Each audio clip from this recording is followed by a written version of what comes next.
right before we're about to bring Doug back on, I want to ask that question again, because I had to get a crook neck to read it. Peace, love. So this whole phrase that entrepreneur isn't for everybody, or everybody can't be an entrepreneur, is that true or false? We have some strong beliefs, but I'm willing to dive into some of the reasons why you're saying those things, right? And what that means. And the brother just said, and I think we all can affirm, right? We can all affirm that you can't be wealthy only having wageable income, right? You can't be wealthy only having an employer. But at the same time, we're saying some people are destined to only be employees. That don't really sit well with me. Danny, so far, what's up, Bubba? Danny so far made the most sense, right? To me. I'm not gonna say it's right, but me and Danny are in alignment. I don't know where everybody else is at. You know, school teach you work for somebody else. Yeah, yes, I know that. Schools specifically teach certain people to work for somebody else. It's interesting. We don't know economics well enough. And for people who don't know economics, they will probably say things like, well, not everybody can be an entrepreneur. But again, if you work for an employer, but you also do fish fries and you sell fish sandwiches at home, then you are an entrepreneur. Do you have to have a mega 500 employee business? No, but you are making money giving service or products to somebody. You're a producer. You're being a producer. You're not a consumer and you're not an employee. You're a producer. So if you're trying to tell me that people are destined to not be producers, then that's where we're going to have some discourse at. So as you're coming in, this is a question before we get to the next part of the conversation. Entrepreneurship. They say entrepreneurship isn't for everybody, or everybody can't be an entrepreneur. True or false, and why? So, Doug, let me know if you're ready to come back on, and then we'll get you back on. So let's see. I obviously we have people who entrepreneurship is not for the faint at heart. Okay, Brittany, I even take that. I'd rather see that than to tell me that not everybody can do it. Peace, Lauren. I'd rather hear that. It's very hard, right? When I say very hard, some endeavors in entrepreneurship is very hard. Some of them is not that hard, right? Some businesses you don't have a high overhead. Some of them you will. So we'll see. The point that give student loans. All right, so let's see what y'all are saying. All right, Doug, I think you're ready to come back.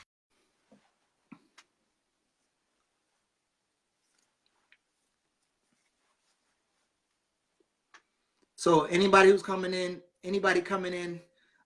this is the first question, or second question, but the question is, do you believe that they said everybody can't be entrepreneurs, and people are saying that that's right or wrong. So Doug, earlier we talked about wageable income, right?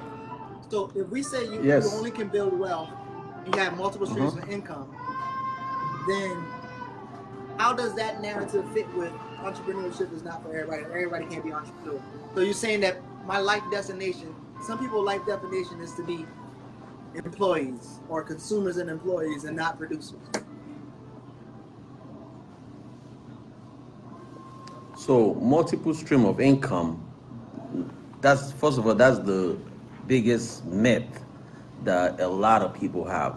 Because when they start working different things, and they think that's the way to create wealth, but they don't realize the first thing you need to do first is build a foundation. So whenever somebody thinks about you, that's the first thing they know. Unfortunately for so many people, they've been sold that stuff where they tell them, yeah, you could do this business, you could do this business, but they don't have a solid financial foundation. They don't have a solid business foundation. Now, when you think of people that have built something, that have multiple streams of income, and you wonder, you say, what do they actually, what do you know them as?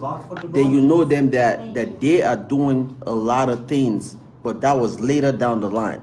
I hate to use him as an example, but we'll talk about the president, because that's the person that can come to mind. That we know him as a billionaire in real estate.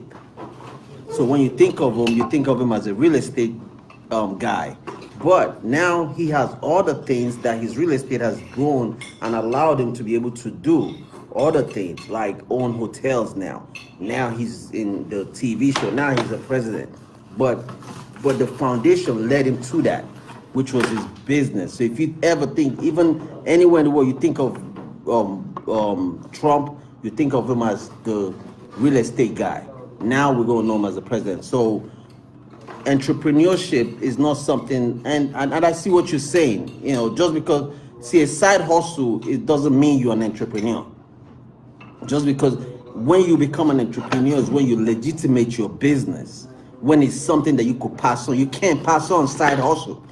You can't give somebody side hustle. That doesn't, Right. That's not a business to pass on. And unfortunately for so many business people, or so many folks that want to create generational wealth or leave generational wealth for someone, their business is not even structured properly to live on. The IRS, the day you die, the IRS is coming and taking 50 to 75% of all that business. So what do you have left? Nothing. Because most business owners are not structured well to be able to pass them on to their children's children. So does that mean, because when you talk about the foundation, sometimes those side hustles could be structured into foundation. So is it imperative that you create some kind of structure to not be dependent on income, your employer, or is it like, because again, if you're going to say you can't build wealth under an employer, Well, that means you have to have a plan to not totally be dependent on the employer. To be right. So it's not just about, a lot of times it might not be you per se that is going to do it. It could be your children, is what you teach them.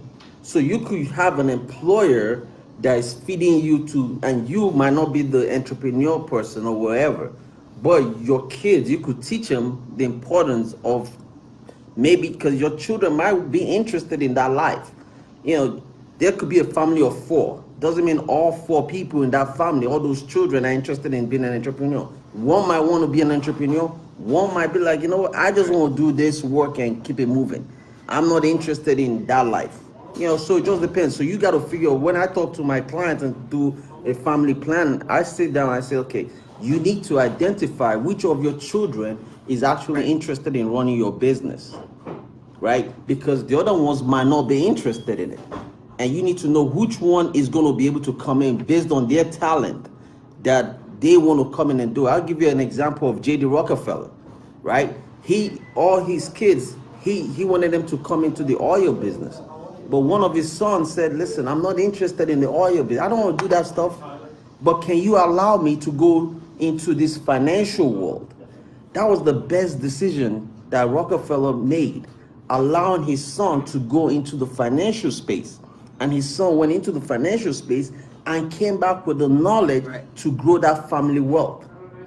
If he had gotten upset with him and said, listen, I want you to want to be an oil guy and do this and do that, and he killed that boy's dream, guess what?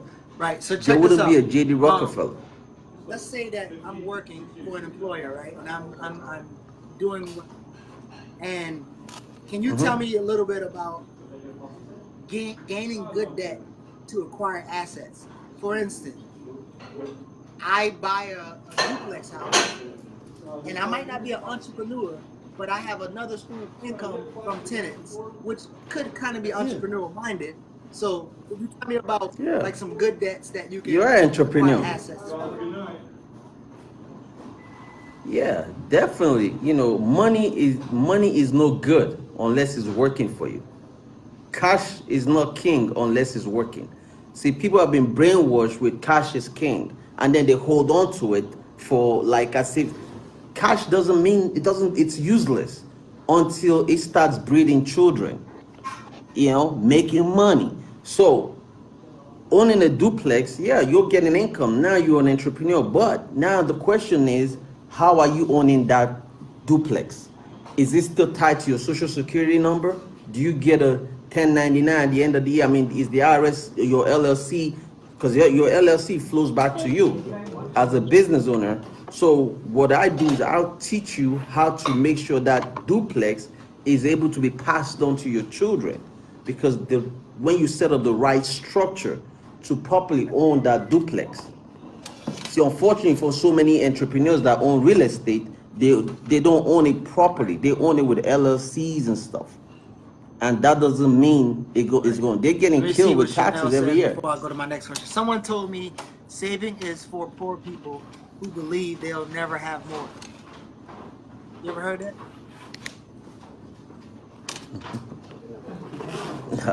I mean, savings. It's good to save money, because if you don't save, then you're crazy. But the question is, where are you saving at? Where are you saving your money at? Where is it do? What is it doing? If you have your money sitting in a bank account and you're earning 0.1% interest, then that's crazy. There's this phrase that like business systems, right? So if your system is to buy duplex houses, start this, whatever, they say business systems is the new retirement plan. Is that true? Business system is the new retirement a business system, a business model, because your business model is the thing that's going to create wealth, right? You have to have a plan, right? So doing that is there's a lot of business. No, I mean, there's a lot of people that have businesses that their business ain't making no money. Just because you have a business don't mean you're profitable. I mean, you know how many businesses go out of business every day in America that we don't even talk about? There's a lot of businesses that are struggling, dying, because again, just because you start a business don't mean you can run a business. So we know that it'll be failing. We know that it's a possibility, but in doing it and getting the right things and right information around you, the question is that more? Is that more? That's the key right there. Is that more? I don't know the word I'm looking for. Stable than depending on some kind of retirement plan from an employer who would probably paying. So, well, you got to think about this. Any employer that you have, and that is so funny. I was having this conversation with one of my financial advisors today, and she works with me part-time. She was like, I hate this job because I got to get up at 6 o'clock in the morning and do this. And I had the same with them. And I asked them a question. I said, let me ask you this. I know you say you hate your job, but now you're able to pay for certain things. Because she told me what she's doing. She's doing Facebook ads. She's paying for some other thing to fund her business. I said, your job is financing your business. Don't hate it. You use the job to finance your business. What you should do is now set a goal for yourself. Don't get comfortable with a job, because that's the problem. A lot of people get comfortable with a job.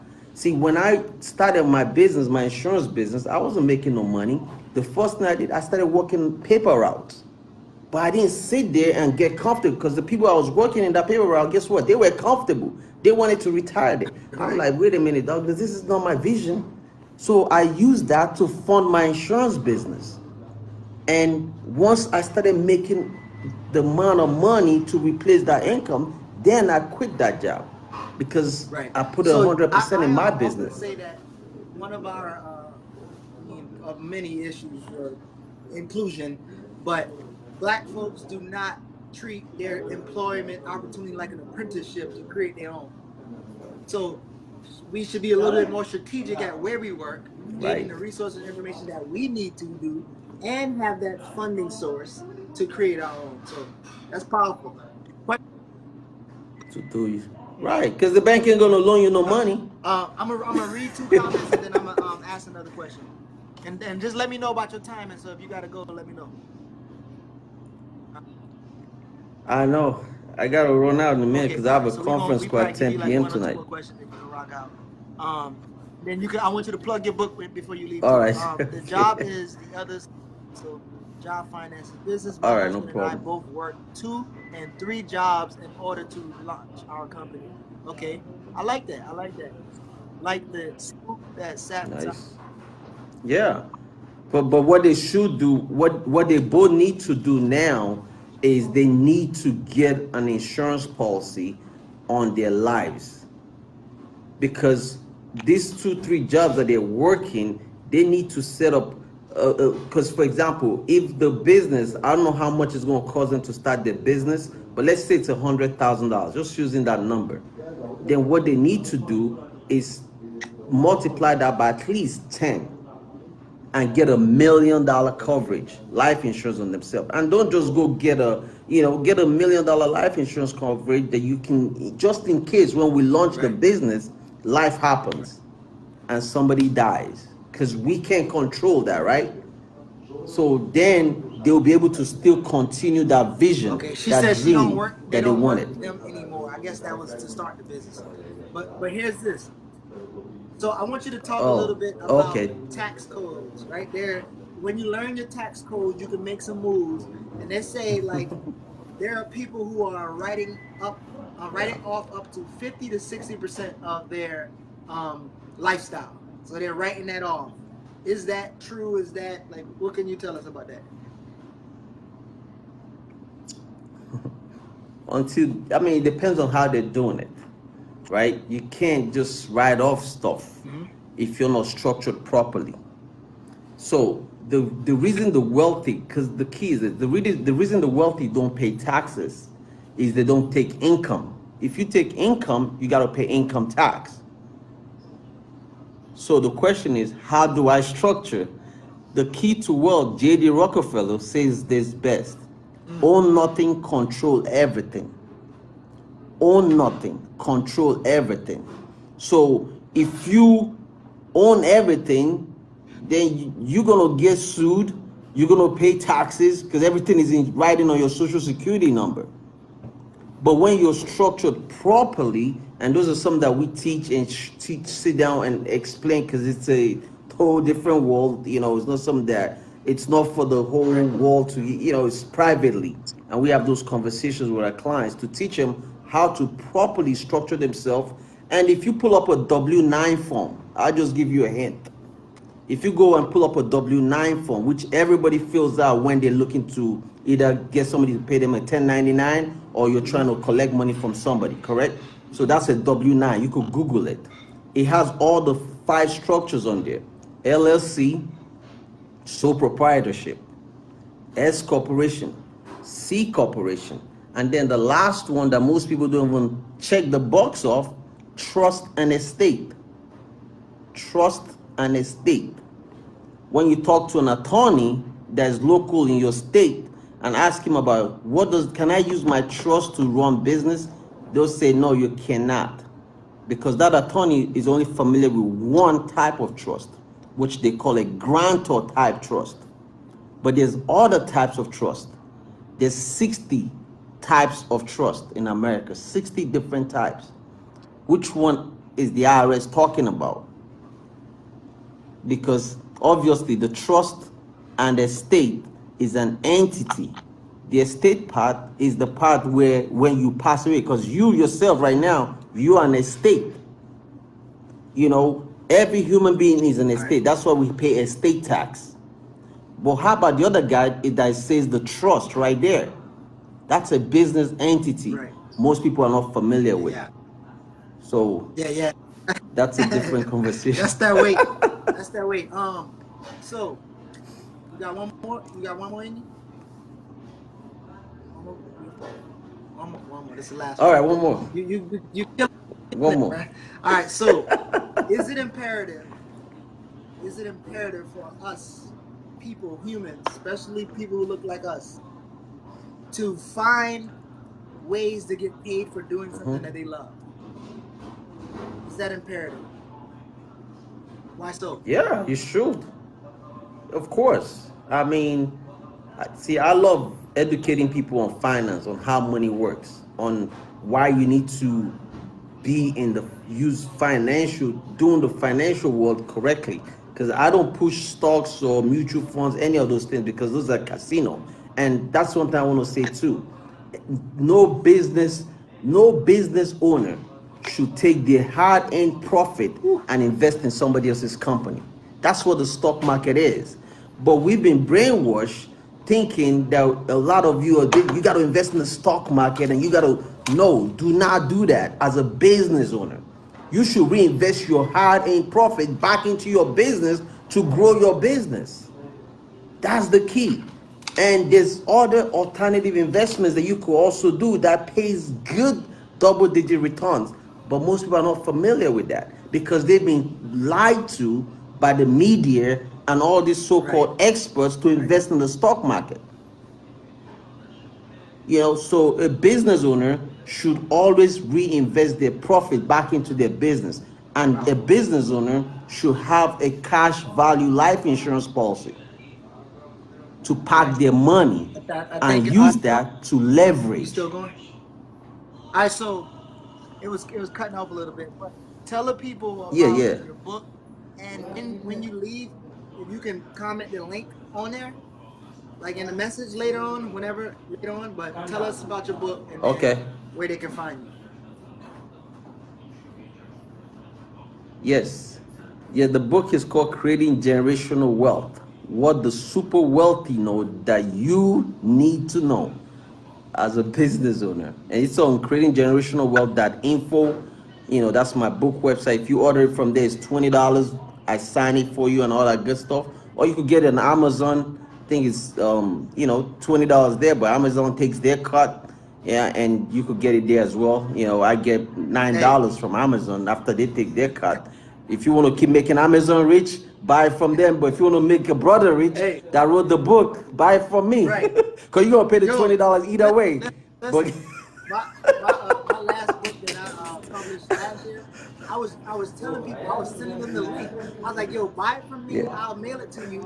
Or buy from this, and they go to Amazon. I know. Man, I don't know why they do that. You're going to pay the same $20. Why not give it to me? Let me, right. Because of Amazon Prime. Listen, we're not, I'll overnight it to you. You get it the next day. With my signature on it. I was selling mine $1 less. I was selling $1 But less. you could. Yeah.